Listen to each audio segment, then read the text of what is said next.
Good morning and welcome to another episode of Michigan Mud Outdoors. Today, Kevin and I are taking advantage of a small window of opportunity between two storms to get out on the river and chase those walleye. The weather report for today is 25-mile-an-hour winds out of the east, 25% chance of rain up until 11 a.m., with that chance of rain jumping to 90%. We checked the radar from Lake Erie all the way to Lake Huron. The further north you go, the worse the chance of rain was. With that information, we decided to start this trip as close to Lake Erie as possible. This was a tough decision after our previous trip. We wanted to go right back to where we left off, but the weather situation forced us to a different location. During our trip out, we saw a fleet of fishing boats near the fishing dock by the International Wildlife Park. I wanted to try to avoid jumping into that fleet. Our plans were to get on the south side of Grosse Ile, Airport Bay, Sugar Island area, and use those southern islands as wind cover from that east wind. Our first stop we had to abandon very quickly. With the east wind, the current was acted very funny. Could barely get a drift in, so we gave up on the first spot and moved on to the second spot. Ooh, there's one. Hell yeah. Kevin is on. Oh, Kevin is off. Kevin is off. Spot 2 got our hopes pretty high, but we just could not get a fish in the boat. Kevin just lost one here right on the side of the boat at the water line. I had multiple hits, probably 8 soft bites, just couldn't get them hooked. There are a couple snags here too. I ended up losing 2 jigs in this spot. Kevin lost 1. I have had a lot of success here in the past. Most of the times when I've had good outings in this location, it's been in May. But with the weather situation, we decided to give it a shot. That is Lake Erie just to our south.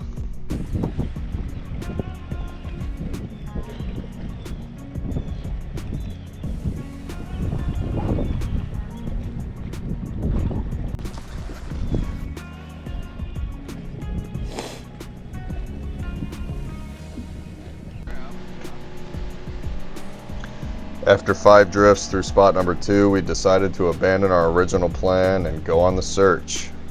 Looking back on it, I wish I made the call sooner. That's a good lesson for any angler.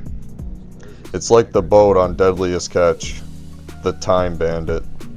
I've always thought that's the best name you could ever put on a boat. Every time I get out on the water, I always wonder where that time went. It just floats away. Keeping that in mind, it's hard to leave fish to find fish, but it's even harder if you stay in a non-producing spot for too long. That's one of those things no one can ever tell you the right answer to. You just gotta go with your gut. There's definitely been feeling them, but I mean, that rain this morning might have dropped the pressure. You never know, man. We ended up trying 2 additional spots down there. The first one was next to an island. We were the only ones in that spot. We felt a couple bites there, but could not get them to connect. We ended up moving across the channel to that fleet of boats. We spent about 40 minutes in that fleet of boats on one long drift. During that 40 minutes, we saw 2 nets go flying. I wouldn't say anyone was killing it in that fleet of boats. We still haven't managed to shake the skunk off the boat, but we're running out of time. We told ourselves our cutoff was at 11 o'clock so we could get our boat off the water safely before the next storm. We ended up checking to make sure that the forecast was still the same, and surprisingly, the weather improved. The new ETA for the storm was 1:30 in the afternoon, allowing us to push north and try to get into some fish. Heading north on the Trenton Channel, we were running the side scan. We didn't see anything that looked exactly like fish, but we saw a couple points of interest. Coincidentally, it was right next to an old spot, so we ended up putting the boat down. Right behind us there in the background, you can see that small building. That's a utility service station. There's an underground pipeline in the water there, and we've had some interesting encounters just on the south side of that pipeline before. Last year, I remember we had a triple header right in that spot. Today was not the case. The water in the Trenton Channel, it wasn't quite that chocolate milk that you usually see on the Canadian side this time of year, but it was very cloudy. As for bites, we didn't feel a single fish here.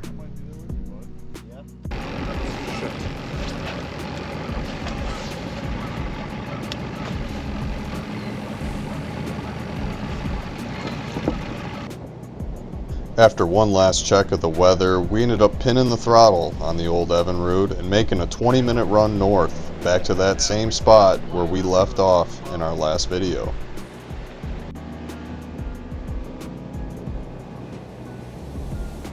As soon as we rounded the corner just north of the golf course, we found the entire fleet sitting right in front of BASF, right in that spot where we knew those fish were. Yeah, he had my green, but he started turning by the time I noticed him.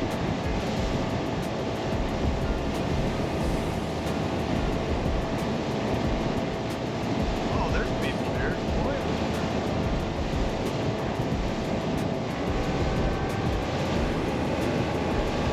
There's the chop.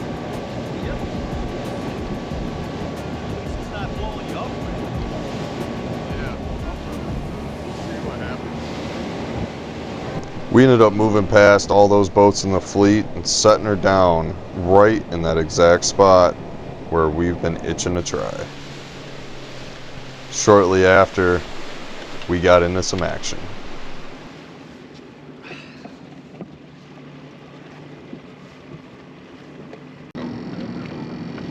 There's a fish. Fish? Oh, he popped off! Oh my god, he popped off! Oh, Kevin, you can see I drug him off the top. I drug him off The ground, look at that. Drug him right there. Oh, shit. Oh, well. Yep, threw a mark. We'll probably take a few passes here. Pimp Daddy, yeah.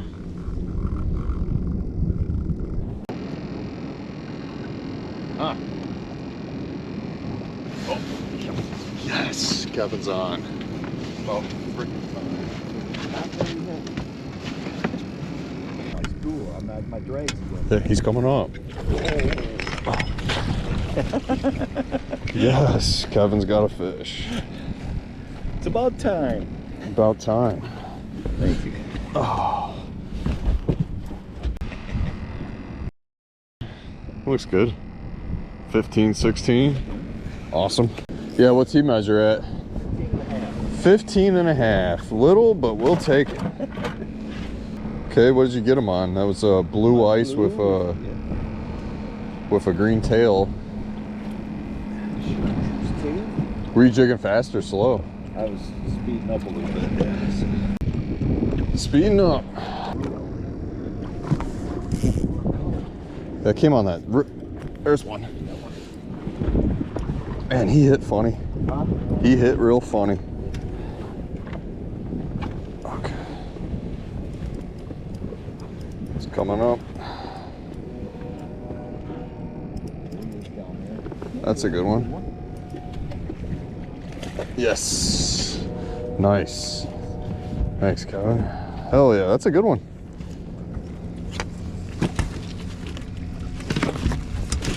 Okay.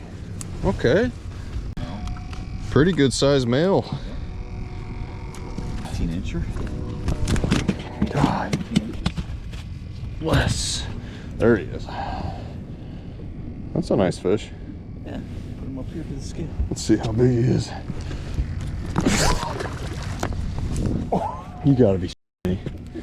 I can't believe I just did that. Unbelievable. Jesus. That one was about 17 inches. That was a good, was he? Yeah. Jesus, man. He cream pied everything.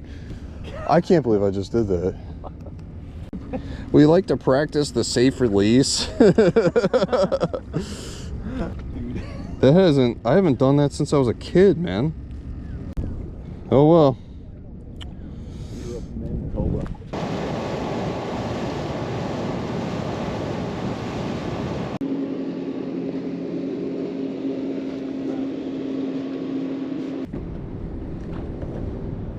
Oh, I just missed one.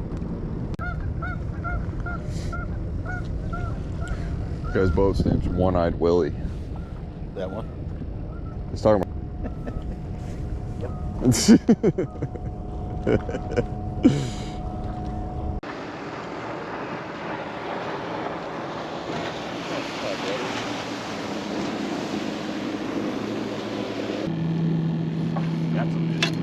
a fish. Kevin's on.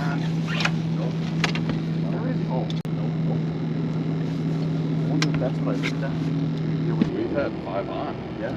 2 in the boat, 1 keep, 1 escape artist, Houdini. Spiked me. Honestly, I don't even think he spiked me. He just slithered his way out.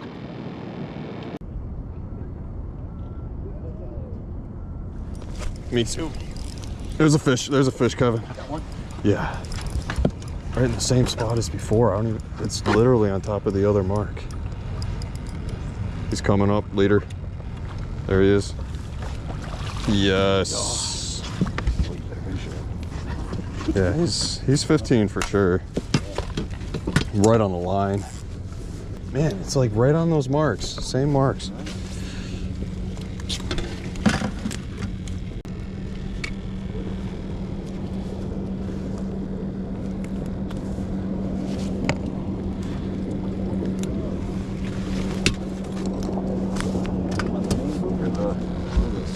Main hook. Yeah. He's 15. There we go. Right on the 15-inch mark. Pimp Daddy with a green head.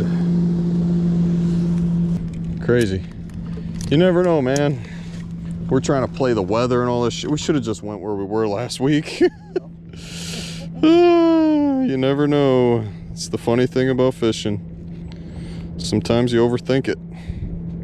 I did not think this spot would be fishable because of all that open water over there. I thought we'd be catching a real heavy wind.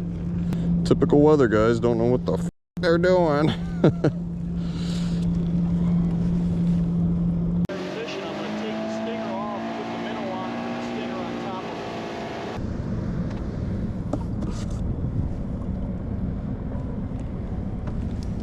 There's one. Got a fish, got a fish. Got a fish. We got a fish. Oh, don't shake it off. Oh, he's shaking. Oh boy. Don't shake it off, don't shake it off. Come on, buddy. Come on. Yes. Hell yeah. Good job, Kevin. That's a nice one. Pimp Daddy's been doing well today, huh? That's a nice fish right there.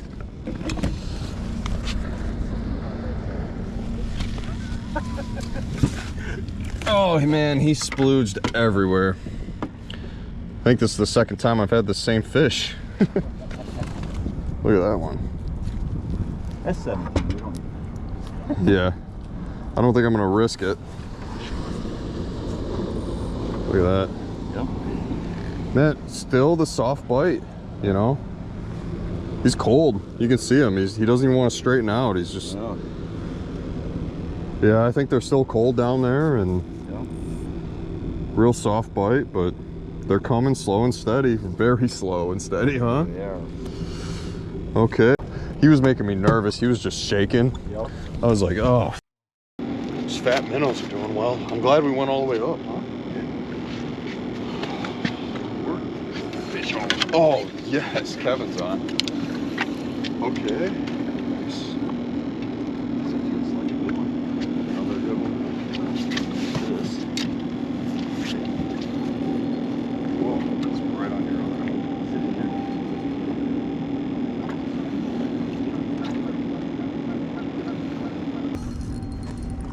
It's right on your other one. Is it in there?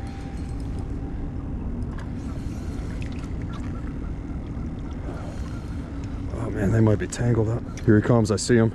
Yep, you got him with both poles. Got him. That's right on the 15 mark, but we'll take him. Here's Kevin's fish.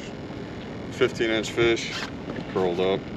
So, fishing 2 poles isn't all it's cracked up to be. That fish came up on 2 lines. You've had so many more opportunities because you're using 2 poles, but so much harder to manage, huh? It is. You got to set one down. You know, when the depth changes, you got to adjust 2. Yep. All right, let's get a couple more. That was sweet. Back to back. We wanted to keep that momentum rolling, but unfortunately we got a notification that the incoming storm was getting close and that it was time to go. So we packed up our stuff and we started heading back towards the ramp. Even though we came up short of our goal in terms of fish count, today played out perfectly. On the previous trip, we started close to Lake St. Clair, where we worked our way south and found the fish mid-river. On this trip, we started close to Lake Erie and worked our way north and reassured our original theory of where the largest congregation of these walleye were sitting.